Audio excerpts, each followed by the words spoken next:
श्री सच्चिदानंद सद्गुरु साईनाथ महाराज की जय। सद्गुरु श्री साईनाथ निशरत बाबूजी की जय। RosePetals, Volume 3, Chapter 9, On Belief. Devotee: Guruji, how do we come to believe? Guruji: if you want to believe, you will believe. Why is believing a problem? What can you do in daily life without believing? But belief does not need to be blind. We feel that belief or faith is always blind, irrational, unreasonable, unintellectual. But it is not so. In your day-to-day life, you believe so many things. Without belief, your life could not proceed. You believe your servants, your wife, your children, your friends. When you deposit money in a bank, you believe it's safe. Before traveling in a car, you have to believe in the car. You believe it's in good condition, the tires are good, that it has been used lately with no problems. So you decide to use that car, and based on your belief, you proceed. It's a reasonable decision. When we take a decision with right understanding, belief takes the form of conviction. When belief and conviction are connected with some emotional object, they become faith. When faith and belief are fused with understanding and reason, they become devotion. And when you have devotion and proceed, it becomes an experience. We believe in so many things, yet we object to believing in God or the Sadguru. In all other matters, we feel we are very rational, very reasonable and intelligent. But when it comes to believing in the Sadguru, we think this is blind, this is irrational, it's unintelligent. Why is this? It's because we think we don't need what the Sadguru gives. If you need something, you will believe. And belief happens rationally, naturally. For instance, when you appoint a servant, you speak with him, you take his references, then you inquire of others. Do you know him? Do you trust this man? You put him on probation for some time.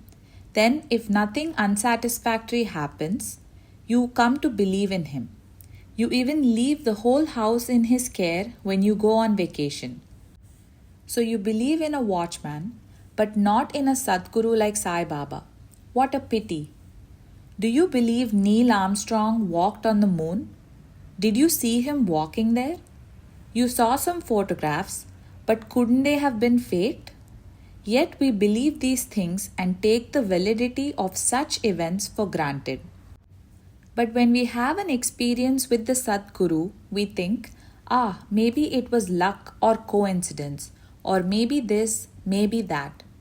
If you want to doubt, then doubt everything in life and try to know the truth. I can appreciate that.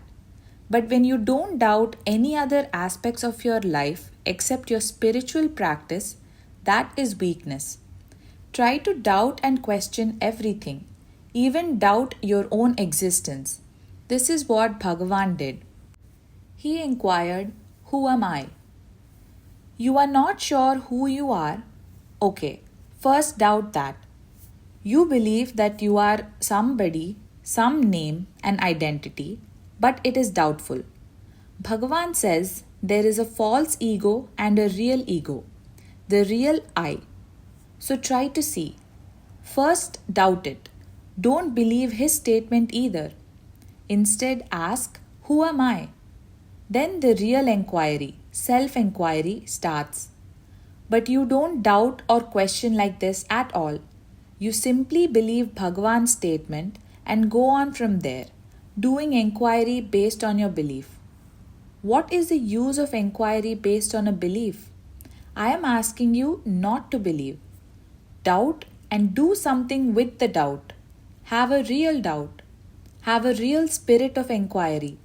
How many people have that? As for blind belief, I am the first person to discourage that.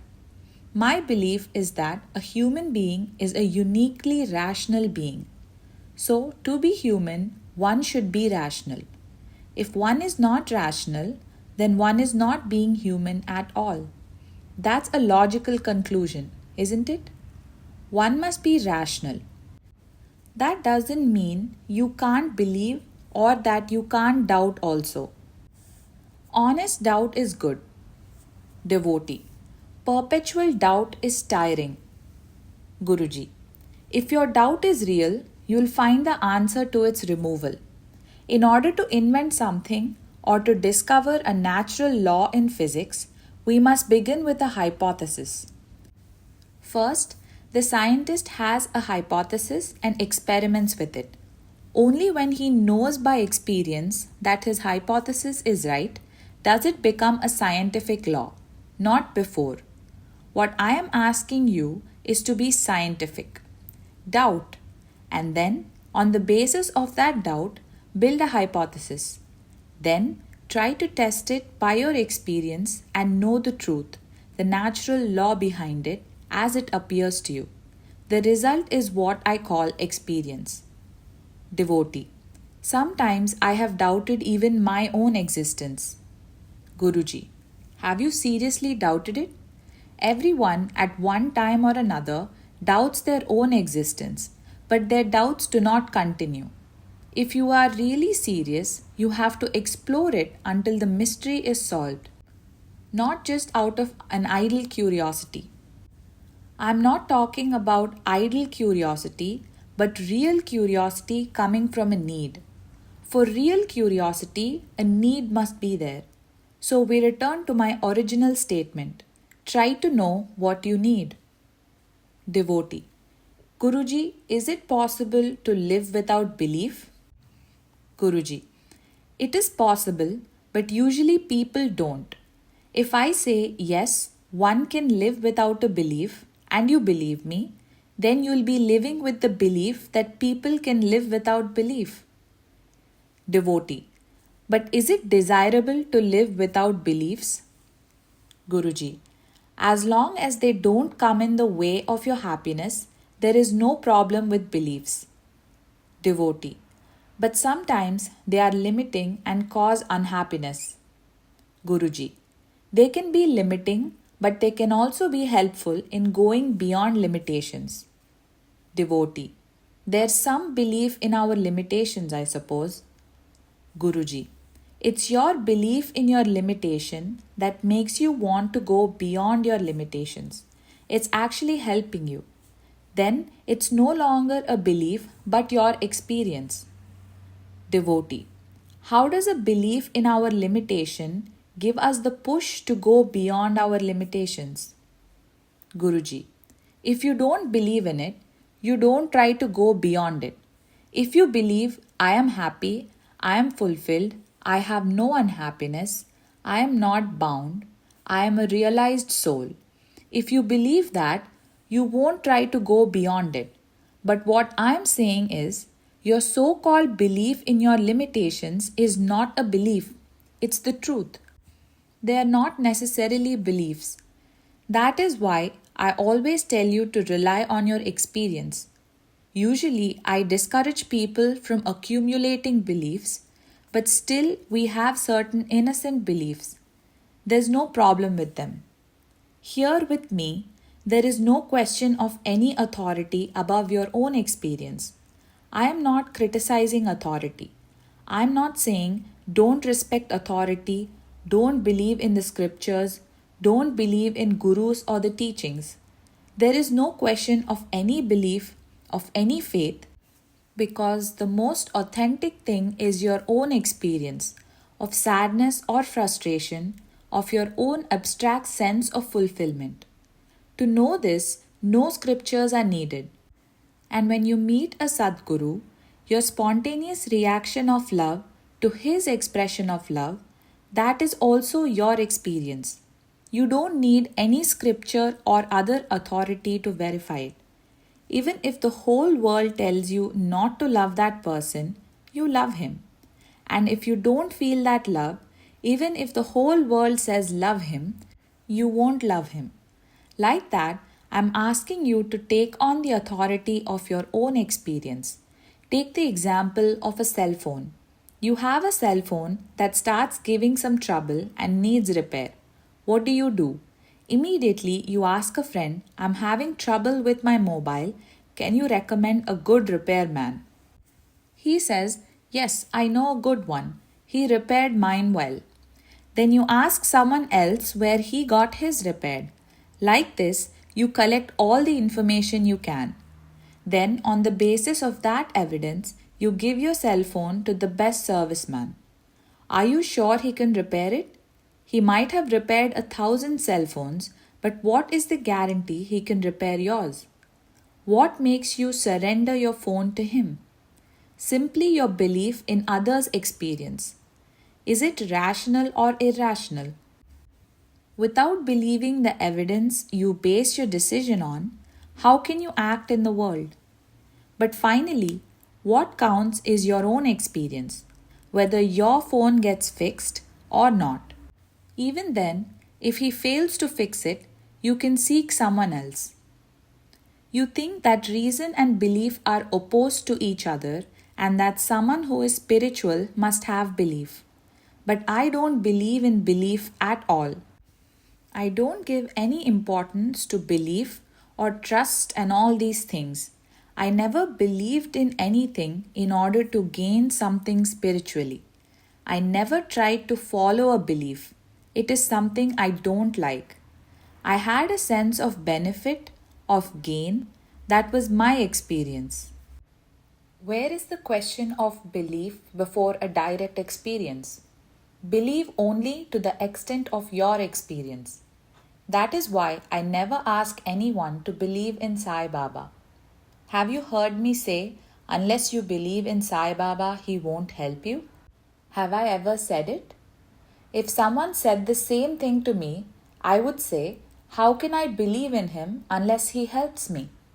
I am only applying the same kind of common sense reasoning as in the example I gave regarding the cell phone and the repairman. First, you try the best you can. You start with a belief, a reason, even a doubt. You ask, and if help is given, you experience this. Then it's no longer a question of belief, it's your experience. Devotee. Sometimes fears come up in your presence that cause me to hold back. What should I do? Guruji.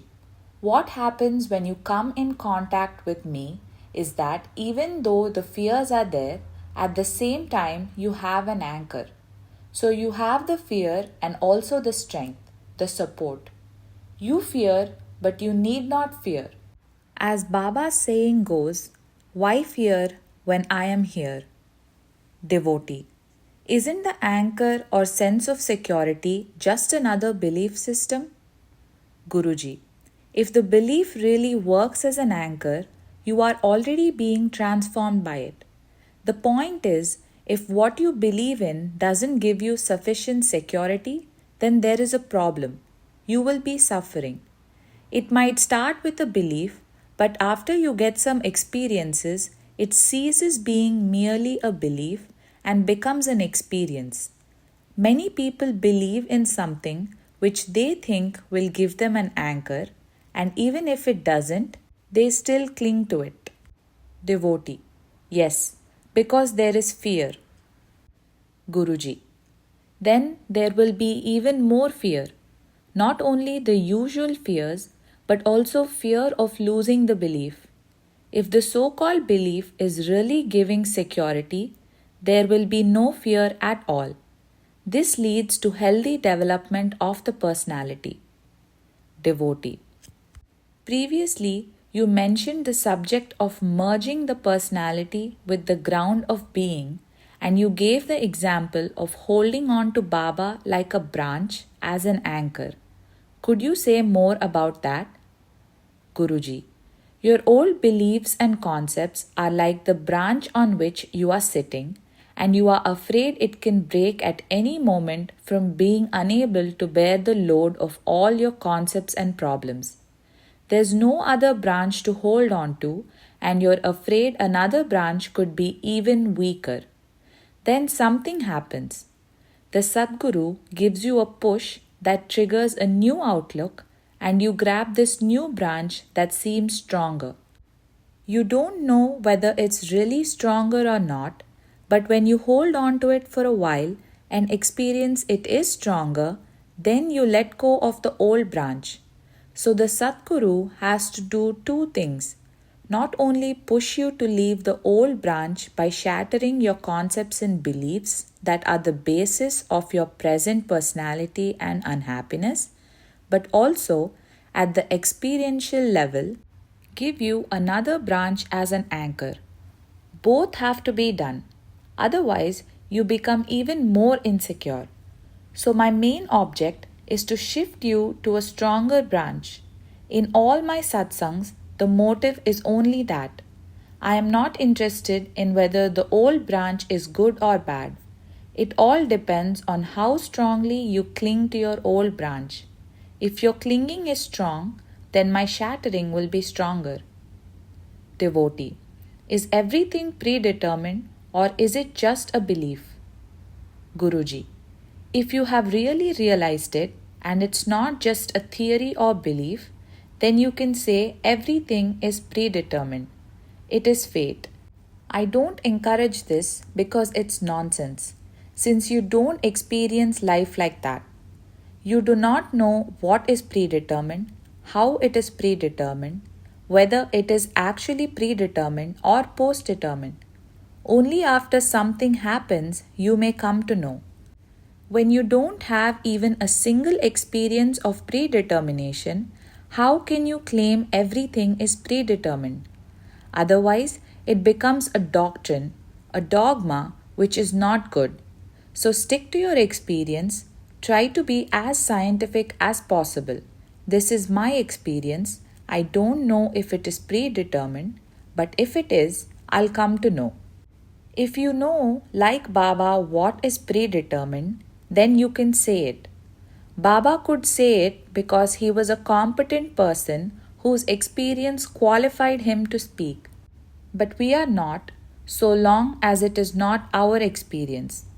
Everything is Brahman, everything is Atman, all is Baba. This kind of dry Vedanta, if it's not your experience, is self-deception. Try to stand firmly on your own experience. What you experience is a desire to achieve something, whatever it is. And when you think of Baba and feel connected to him, you experience some happiness. Hold on to that. That is your experience.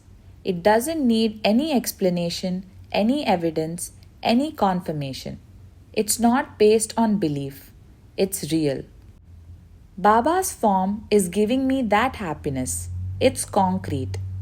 I am depending on my experience, not on a belief or faith or any doctrine or dogma.